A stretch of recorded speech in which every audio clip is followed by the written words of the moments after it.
আসসালামু আলাইকুম রহমতুল্লাহ। খেলাফতের দায়িত্ব কেটে দিলেন আল্লামা আশরাফ আলী তানবী রহমতুল্লাহি আলাইহি। প্রিয় দর্শক, এ সম্পর্কে একটি বিস্ময়কর ঘটনাটি শুরু করার আগে আপনাদের কাছে আমার বিনীত একটি অনুরোধ, আমাদের এই চ্যানেলে ইসলামিক নিত্য নতুন ভিডিও পেতে আমাদের চ্যানেলটি সাবস্ক্রাইব করে আমাদের পাশেই থাকুন। ধন্যবাদ। হযরত আশরাফ আলী তানবী রহমতুল্লাহি আলাইহি এর এক মুরিদ ছিলেন, যাকে তিনি খেলাফতও দিয়েছিলেন। একবার তিনি সফর শেষে তানবী রহমতুল্লাহি আলাইহি এর দরবারে হাজির হলেন, সাথে তার কিশোর ছেলেকেও নিয়ে এসেছিলেন। তানবী রহমতুল্লাহি আলাইহি এর খেদমতে ছেলেকে নিয়ে গেলেন, তার জন্য দোয়া চাইলেন। হযরত বাচ্চার জন্য দোয়া করলেন। অতঃপর কথাচ্ছলে জিজ্ঞেস করলেন, বাচ্চার বয়স কত?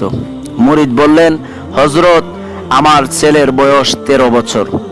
হযরত আশরাফ আলী তানবী রহমতুল্লাহি আলাইহি জিজ্ঞেস করলেন, আপনি তো রেলগাড়িতে সফর করে এসেছেন, তা এই ছেলের জন্য হাফ টিকিট নিয়েছিলেন নাকি ফুল টিকিট নিয়েছিলেন? মুরিদ বললেন, হাফ টিকিট নিয়েছিলাম। তানবী রহমতুল্লাহি আলাইহি বললেন, রেলওয়ের নীতি হচ্ছে 12 বছরের পর থেকে ফুল টিকিট লাগে, তাহলে আপনি হাফ টিকিট কিভাবে নিলেন? মুরিদ বললেন, নিয়ম তো এটাই, কিন্তু আমার ছেলের বয়স 13 বছর হলেও দেখতে 12 বছরের মতো মনে হয়, তাই হাফ টিকিট কেটেছিলাম। একথা শুনে হযরত তানবী রহমতুল্লাহি আলাইহি ইন্না লিল্লাহ পরে বললেন, মনে হচ্ছে আপনার গায়ে তাসাউফ ও তরিকতের কোনো হাওয়াই লাগেনি। এটাও আপনি বুঝতে পারেননি?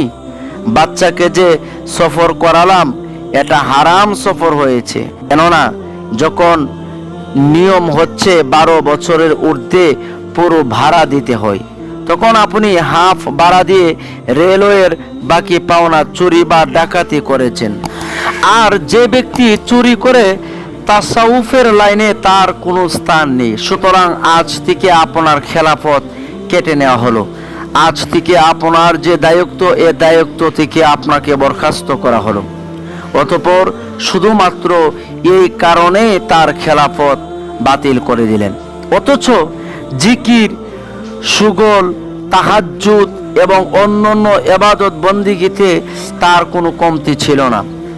আমরা যারা অন্যকে ফাঁকি দেওয়া আর অন্যের হক নষ্ট করার দান্দায় থাকি, তাদের জন্য এই ঘটনায় অনেক শিক্ষণীয় বিষয় রয়েছে। একবার এক ছাত্র হযরতের সঙ্গে দেখা করার জন্য থানা ভবনে এলো। হযরত তখন সফরে যাচ্ছিলেন। স্টেশনে সাক্ষাৎ হলো। সময় খুব অল্প থাকায় সে ছাত্র ঘাট খেয়ে বলে টিকিট ছাড়াই ট্রেনে উঠল এবং পরবর্তী স্টেশন নানোতায় নেমে টিকিট করলো। থানা ভবন থেকে নানোতা পর্যন্ত ভাড়া ঘাটকে দিতে গেলে সে বলল, তুমি গরিব মানুষ, এ পর্যন্ত ভাড়া দিতে হবে না, যাও।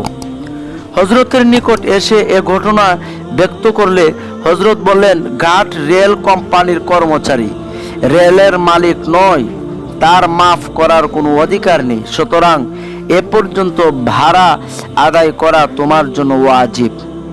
এখন এক কাজ করো, এই লাইনের সমমূল্যর একটি টিকিট কিনে ছিঁড়ে ফেলো।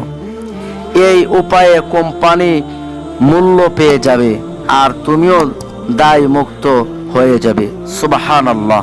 কিরকম ছিল তাদের জীবন যাপন, তাদের চিন্তা ভাবনা, তাদের চলাফেরা, কতটুকুন সতর্ক হয়ে জীবন যাপন করেছিলেন আমাদের আকাবিরগণ। আর আমরা আজ কত কিছুই করে ফেলি। আমরা আজ লোভের নেশায় আমরা মেতে উঠি এই দুনিয়াতে। কত মানুষের অন্যের হক আমরা নষ্ট করি, কত মানুষের হক নষ্ট করে আমরা জীবন যাপন করছি। কত গাড়িতে উঠে আমরা ভাড়া দিচ্ছি না, গাড়ি ভাড়া না দিয়ে আমরা অথচ কন্ট্রাক্টর বা গাড়ির টিটির সাথে আমরা তর্ক বিতর্ক করে গাড়ি ভাড়া না দিয়েই গাড়ি থেকে নেমে যাই। অনেক সরকারি গাড়ি থেকেও আমরা নেমে যাই, ভাড়া দেই না।